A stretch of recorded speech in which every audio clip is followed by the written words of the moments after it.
प्रिय भाइयों और बहनों, प्रभु यीशु मसीह के अनमोल नाम में आप सभी को जय मसीह। आज हम पार्ट 3 में पहुंच चुके हैं। अगर आपने पार्ट 1 और पार्ट 2 देखा है तो आपने जाना उपवास क्यों जरूरी है, उपवास में क्या प्रार्थना करनी है और उपवास कैसे तोड़ना है। लेकिन आज का सवाल ये है, उपवास खत्म होने के बाद क्या सब कुछ फिर पहले जैसा हो जाता है? जो आग उपवास में जली उसे बुझने से कैसे बचाएं?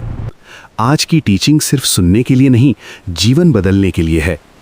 सबसे बड़ी गलती जो लोग करते हैं, बहुत से लोग उपवास रखते हैं, प्रार्थना करते हैं, आंसू बहाते हैं, लेकिन उपवास के बाद फिर वही आदत, फिर वही गुस्सा, फिर वही समझौता।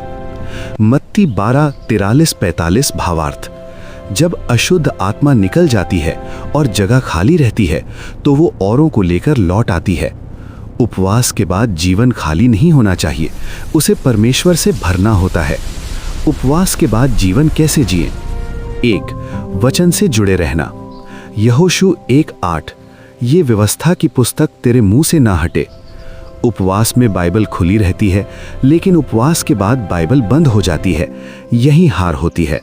रोज थोड़ा वचन, रोज थोड़ा समय, रोज थोड़ी प्रार्थना। 2. पुरानी आदतों से समझौता मत करो। गलातियों 5:1। मसीह ने हमें स्वतंत्र किया है। अगर आपने उपवास में नशा छोड़ा, गुस्सा छोड़ा, गलत रिश्ते छोड़े तो वापस मत जाइए। उपवास दरवाजा खोलता है, लेकिन चलना आपको होता है। पश्चाताप जो परमेश्वर को छूता है। 2 कुरिन्थियों 7:10। ईश्वरीय शोक उद्धार के लिए पश्चाताप उत्पन्न करता है। केवल रोना नहीं, केवल दुखी होना नहीं, विकल्प जीवन बदलने का निर्णय, पाप से नफरत, पवित्रता से प्रेम। यही सच्चा पश्चाताप है। उपवास के बाद शैतान का हमला। हाँ, ये सच है।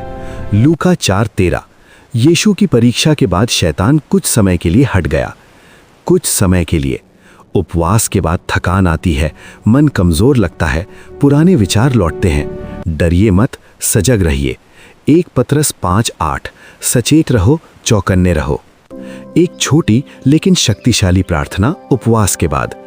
प्रभु यीशु, तूने मुझे उपवास में जो दिखाया, मैं उसे खोना नहीं चाहता। मेरे जीवन को अपनी आत्मा से भर दे। मैं पीछे नहीं जाऊंगा। यीशु के नाम में आमीन। उपवास का असली फल। गलातियों 5:22-23। उपवास का फल है प्रेम, शांति, धीरज, संयम, नम्रता। अगर ये बढ़ रहे हैं तो समझिए उपवास सफल हुआ है। उन लोगों के लिए जो कह रहे हैं मैं टूट गया हूं। अगर आप कह रहे हैं मुझसे फिर गलती हो गई, मैं फिर गिर गया, मेरा उपवास बेकार गया। नीति वचन 24:16। धर्मी 7 बार गिरता है फिर उठता है। हार मत मानिए, प्रभु ने आपको छोड़ा नहीं है। प्रियजनों, उपवास कोई दिन नहीं, ये जीवन की दिशा है। अगर आपने सच्चे मन से उपवास रखा, परमेश्वर को पुकारा, तो यकीन मानिए परमेश्वर ने आपको सुना है। अब पीछे मत जाइए, आगे बढ़िए। यीशु आपके साथ है। अगर ये टीचिंग आपके दिल को छू गई, आपको चेताया, आपको उठाया, तो लाइक जरूर करें, कमेंट में लिखें प्रभु मेरा जीवन बदल, और इसे किसी एक ऐसे व्यक्ति को शेयर करें जिसे आज इसकी जरूरत है। प्रभु आपको आशीष दे। जय मसीह।